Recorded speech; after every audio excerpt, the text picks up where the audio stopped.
O projeto de lei 175 de 2020, já aprovado pelo Senado e à espera da sanção presidencial, determina que as concessionárias de água e esgoto terão de prevenir o desperdício de água e aproveitar as águas cinzas e de chuva.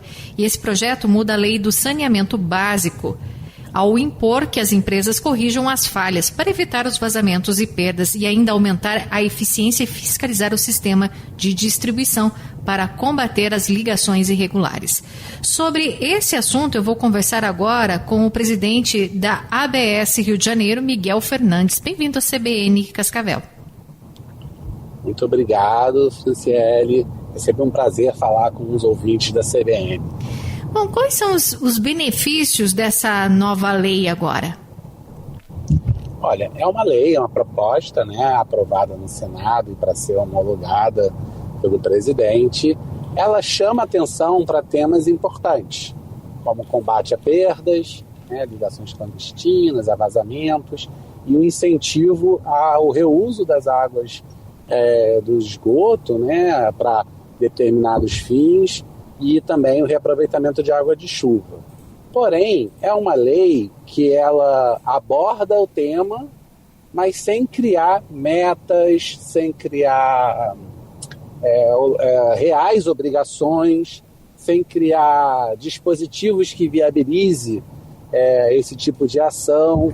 Então, é claro que são muitos Brasis, e às vezes é complexo você fazer uma lei federal que aborde objetivamente algum parâmetro como esse que eu estou colocando, mas se você não tem esse tipo de indicativo, a lei ela meio que ela se torna inócua. E quando o senhor fala que são vários Brasis, para cada estado existe, ou região, existe um sistema diferente, ou é devido ao clima também, que depende que essa lei funcione e nem sempre é igual para todo mundo? Vamos pegar o caso das perdas, que eu acho que é um caso interessante. Quando a gente fala da realidade da região norte, sobre perdas em água, ela é completamente diferente da realidade, por exemplo, de São Paulo, capital. Então, se você traçar metas semelhantes, você pode estar traçando metas muito brandas para uma região como São Paulo e, de repente, impondo uma meta quase que impossível para uma região, vamos supor, grande Belém, entendeu? Então, é necessário, óbvio, sim, entender a realidade local, de cada local, mas se você não traçar ali obrigações, forma de punição, investimento necessário, viabilidade de investimento, uma lei que diz que obriga uma concessionária a combater perdas, é natural que a concessionária combata perdas, Mas como ela está combatendo essa perda? Com qual objetivo? Com que meta? Em que prazo ela vai chegar? Se você não tiver esses indicativos, ela fica uma frase solta de revisão de uma legislação sem muita aplicação prática. E como que é feito esse processo de reaproveitamento? No caso do reaproveitamento de água de chuva e reuso de esgoto, a lei ela fala sobre o governo federal incentivar essas políticas.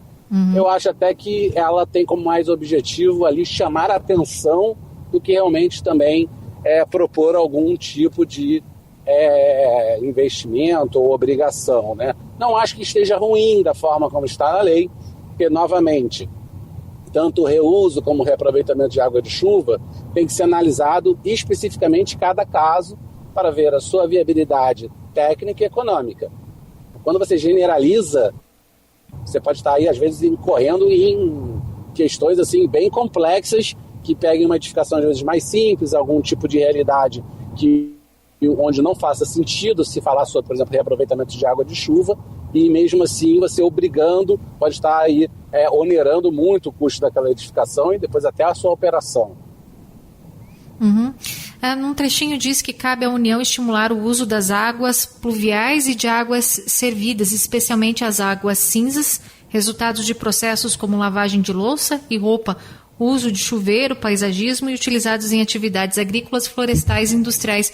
Como regularizar isso, manter com que as agências que são cuidadoras dessa água possam realmente fazer o tratamento para que seja reutilizada essa água? Essa reutilização, na verdade, é quando a gente usa o jargão reutilizar, nós falamos de água de chuva. Quando falamos de esgoto, no caso águas cinzas, nós usamos a palavra reuso. É uma nomenclatura técnica para fazer uma distinção entre um e outro de forma mais fácil. Mas o reuso de águas cinzas, ela se dá na edificação.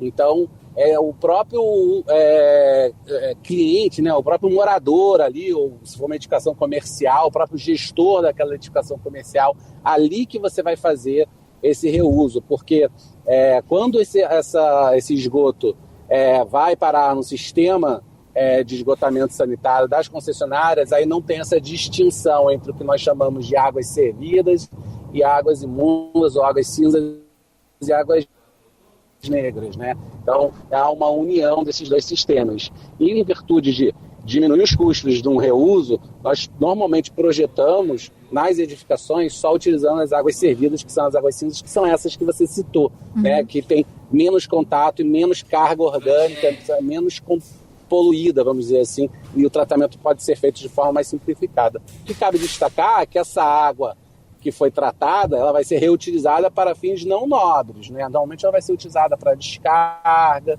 de um vaso sanitário ou talvez até uma irrigação, alguma coisa assim. Que essa é uma grande preocupação, né? A qual será a contaminação dessa água para ser utilizada, né? O tratamento dela. Bom, o senador Laércio Oliveira, que é o autor da proposta, também diz que a medida deve favorecer o controle da poluição de córregos, rios e lagos. Isso realmente pode acontecer e ainda combater a possibilidade de inundações? Olha, não é uma medida relacionada à questão de drenagem, né? Sobre a condição de aplicação prática sobre inundações. Essa alteração da lei, ela não tem essa abordagem direta. Eu, pelo menos, não estou enxergando aonde isso possa ter esse tipo de abordagem. O que eu acho que talvez ele esteja trazendo à tona é a importância de se colocar um destaque ao assunto do saneamento. E aí, quando a gente fala sobre saneamento, nós estamos falando de drenagem, nós estamos falando de resíduos sólidos, que é o lixo, da importância que tem isso em cima do ambiente urbano, do risco que isso representa, e são temas que muitas vezes são negligenciados e não são debatidos. O novo marco regulatório tem essa grande vantagem, ele colocou um holofote sobre esse assunto, ao ponto de estar gerando pauta, por exemplo, agora aqui na CBN com os ouvintes, ampliando esse debate. Então, nesse ponto eu concordo. Agora, especificamente, combate a perdas de água e reaproveitamento de água de chuva e reuso, o impacto é menor. O reaproveitamento de água de chuva, ele pode até ser utilizado, dependendo do projeto, como amortecimento, uma caixa de amortecimento das chuvas de drenagem. Isso pode sim, talvez, trazer aí também uma vantagem, vamos dizer assim, secundária em relação ao sistema de drenagem. Não é esse o foco quando a gente fala de reaproveitamento de água de chuva, mas ele pode ser sim dimensionado também com esse viés, tá? Agora, ampliando aqui a discussão, eu enxergo isso como uma possibilidade interessante. Mas não é como está destacado no texto, tá? Só para deixar claro. O que mais é importante nós destacarmos sobre isso também, Miguel?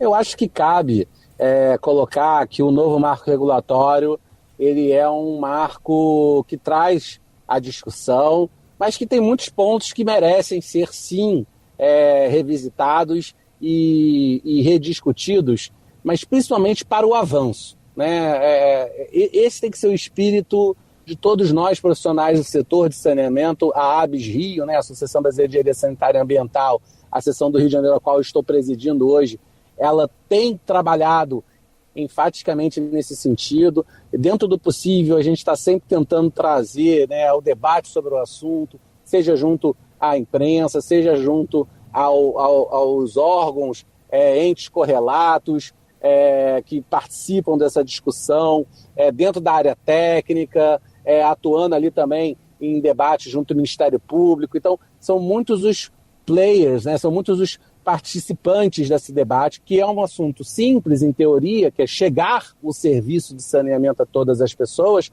o tal almejado universalização do sistema, porém não é simplório, porque o nível de complexidade sobre todos os fatores que se relacionam ao saneamento e as interconexões com outros sistemas que vão até além do saneamento, torna isso um grande desafio, mas um desafio que eu entendo que hoje a sociedade brasileira está se unindo para tentar vencer, né? Para que a gente possa daí discutir, por exemplo, a eficiência no sistema como a questão de perdas. Então, em primeiro lugar, a gente precisa chegar com os serviços.